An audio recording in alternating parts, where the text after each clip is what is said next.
এজন্য আল্লাহ তাআলা কোরআনুল কারীমের ভিতরে বলেন, ইন্নামাল মুমিনুনা আল্লাযীনা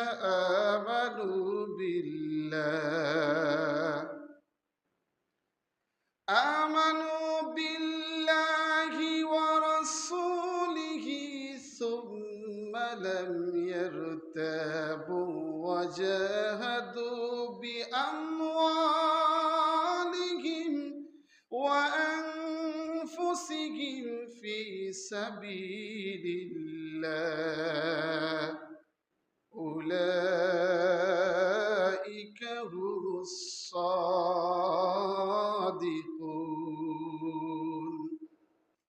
রব্বুল আলামিন কোরআনুল কারীমের ভিতরে তার মুমিন বান্দাদের ডেকে ডেকে বলেন, যারা তার নবীর অনুগত্য করলো, আল্লাহ তাআলাকে মানলো, আমানু বিল্লাহি ওয়া রাসূলিহি সুম্মা লাম ইয়ারতাবু ওয়া জাহাদু, শুধু অনুগত্যই করে শেষ করলো না, যেই কথা কোরআন এবং হাদিসে নবীজি বলেছেন ওই কথার উপরে অটল থাকলো, অবিচল থাকলো, কোনো দ্বিমত পোষণ করলো না, কোনো মনের ভিতরে কোনো রকম সন্দেহ পোষণ করলো না। ওয়া আনফিকু ফি সাবিলিল্লাহ, এবং আল্লাহ তাদেরকে যে সম্পদ দিয়েছে, তাদের যে মাল দিয়েছে, এই মাল এবং সম্পদ নিয়ে তারা সংগ্রাম করলো, আল্লাহর পথে খরচ করলো, আল্লাহর পথে ব্যয় করলো। যখন কোন মুসলমান, যখন কোন গোলাম একজন অসহায় মানুষকে 5 টাকা দান করে, 10 টাকা দান করে, কোন ফকিরকে 10 টাকা দেয়, ওই ব্যক্তির একটা রোগ ছিল, বড় রোগ, এই বড় রোগ থেকে আল্লাহ তাআলা এই 10 টাকার বিনিময়ে ওই বান্দাকে আল্লাহ হেফাজত করে দেয়। এই জন্য দানটা এত গ্রহণযোগ্য। একজন মানুষ যদি 10 টাকা দান করে, ওই ব্যক্তির পেটে একটা টিউমার ছিল, ওই ব্যক্তির এরকম ক্যান্সার হওয়ার সম্ভাবনা ছিল, ওই ক্যান্সার থেকে, ওই রোগ থেকে আল্লাহ তাআলা এই দানের বরকতে ওই ব্যক্তিকে হেফাজত করে সুস্থতা দান করে যিনি, তিনি কে? ওই আল্লাহর প্রতি আমাদের তাওয়াক্কুল, ভরসা আমাদের নাই।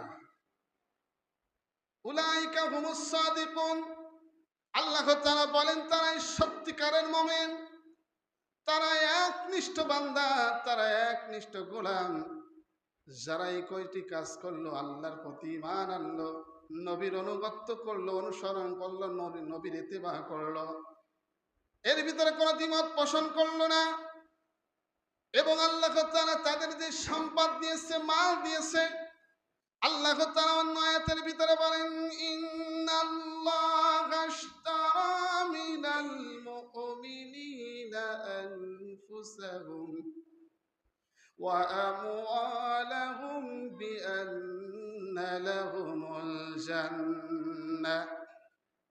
আল্লাহ তাআলা বলেন, নিশ্চয় মুমিন বান্দাদের থেকে আমি তাদের জান, তাদের মাল, তাদের সম্পদ, তাদের টাকা পয়সা সব কিছু আমি কিনে নিয়েছি। এর কারণ হলো আমি আল্লাহ তাদেরকে জান্নাত দান করব।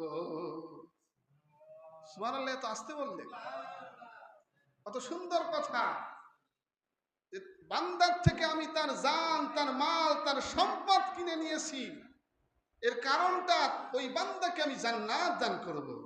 ওই বান্দার একটি সন্তান ছিল, এই সন্তান